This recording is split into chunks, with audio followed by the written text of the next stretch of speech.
ये कहानी है भारत के एक ऐसे वीर राजा की जिसके नाम से आज भी कांग्रेसी वामपंथी इतिहासकारों के कलेजों पर सांप लौट जाते हैं।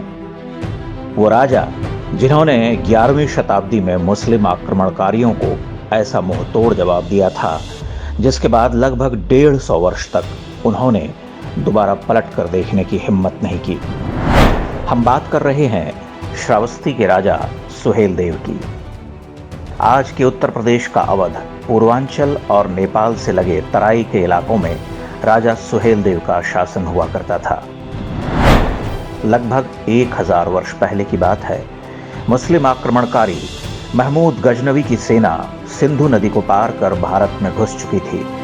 गजनवी के भतीजे सैयद सालार मसूद गाजी के नेतृत्व में एक बड़ी सेना तेजी से पूरब की तरफ बढ़ रही थी। सालार मसूद मोहम्मद गजनवी का सबसे खूंखार सेनापति माना जाता था। ये वो दौर था जब भारत के अलग अलग इलाकों में कई राजाओं का शासन हुआ करता था। महमूद गजनवी से मुकाबले के लिए 17 से अधिक राजाओं ने मिलकर एक संघ बनाया जिसका नेतृत्व सौंपा गया श्रावस्ती के राजा सुहेलदेव को। 13 जून वर्ष 1033 को सालार मसूद ने लाखों सैनिकों के साथ आक्रमण किया। राजा सुहेलदेव की सेना के साथ बहराइच में चित्तौरा झील के पास भीषण युद्ध हुआ। कहते हैं इस युद्ध में मात्र 2 दिन के अंदर गजनवी की सेना के अधिकांश सैनिक काट डाले गए। राजा सुहेलदेव ने स्वयं अपने हाथों से सालार मसूद गाजी को मौत के घाट उतार दिया। वह ज्येष्ठ पूर्णिमा का दिन था। युद्ध के बाद पीठ दिखाकर भाग रहे दुश्मनों को भी नहीं छोड़ा गया। यह भारतीय इतिहास के सबसे भयानक युद्धों में से एक माना जाता है। इसका परिणाम यह हुआ कि अगले 150 वर्ष तक किसी मुस्लिम आक्रमणकारी ने इस क्षेत्र की तरफ आंख उठाकर भी देखने की हिम्मत नहीं की। युद्ध के बाद सालार मसूद गाजी को बहराइच में ही दफना दिया गया, लेकिन 300 वर्ष बाद जब फिरोज शाह तुगलक आया तो उसने पास में ही राजा सुहेलदेव के गुरु ऋषि बालार के आश्रम को तोड़कर सालार मसूद गाजी की दरगाह बनवा दी। इसके बाद वहां हर साल उर्स होने लगा जिसमें कुछ हिंदू भी मन्नतें मांगने के लिए जाने लगे, बिना यह जाने कि वह किसकी मजार पर मत्था टेक रहे हैं। ये परंपरा आज भी जारी है।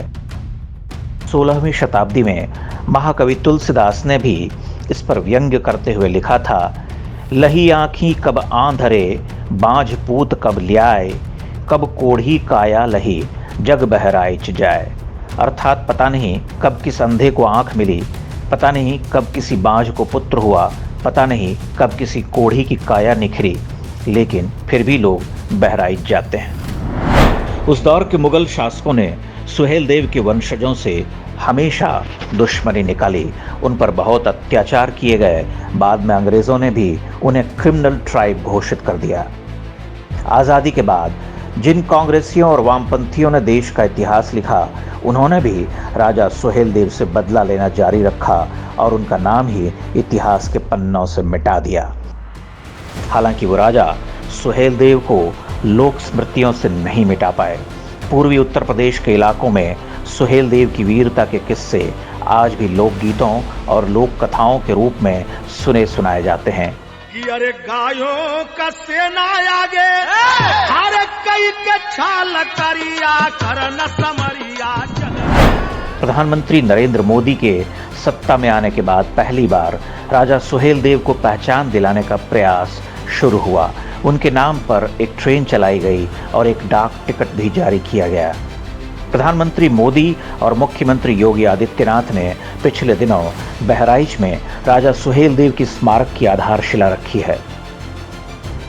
प्रसिद्ध लेखक अमीश त्रिपाठी ने इस युद्ध पर बैटल ऑफ बहराइच नाम से पुस्तक लिखी है। अभिनेता अजय देवगन इसी पुस्तक की कहानी के आधार पर एक फिल्म भी बना रहे हैं।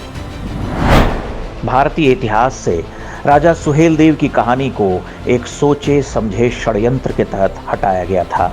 उनकी कहानी उन ढेरों झूठों को ध्वस्त करती है जिनके जरिए आज भारतीय समाज में दरार डालने की कोशिश होती रहती है। इस कहानी से पता चलता है कि मुगलों और अंग्रेज़ों से पहले के भारत में जाति के आधार पर भेदभाव का कोई स्थान नहीं था।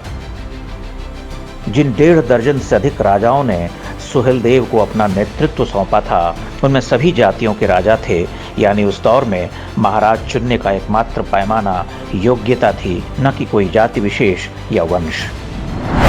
बहराइच का यह युद्ध इस बात का सबसे बड़ा उदाहरण है कि जब भी भारतीयों ने संगठित होकर मुकाबला किया, कोई ताकत हमारा कुछ बिगाड़ नहीं सकी। राजा सुहेलदेव की युद्ध नीति बताती है कि विधर्मी शत्रुओं पर कभी दया नहीं करनी चाहिए, उन्हें बेरहमी के साथ खत्म करना चाहिए, वरना वो लौटकर फिर से हमले करते हैं। देश और धर्म की रक्षा के लिए जो युद्ध राजा सुहेलदेव ने 1000 वर्ष पहले शुरू किया था, वह आज भी जारी है। सालार मसूद गाजी की अवैध औलादें आज भी हमारे बीच में हैं और हमारी एकता को तोड़ने के लिए षड्यंत्र रचती रहती हैं। इसलिए आवश्यक है कि राजा सुहेलदेव के इतिहास को अधिक से अधिक लोगों तक पहुंचाएं। लोग असली इतिहास जानेंगे तो गजनवी और गाजियों के मंसूबे कभी सफल नहीं होने पाएंगे।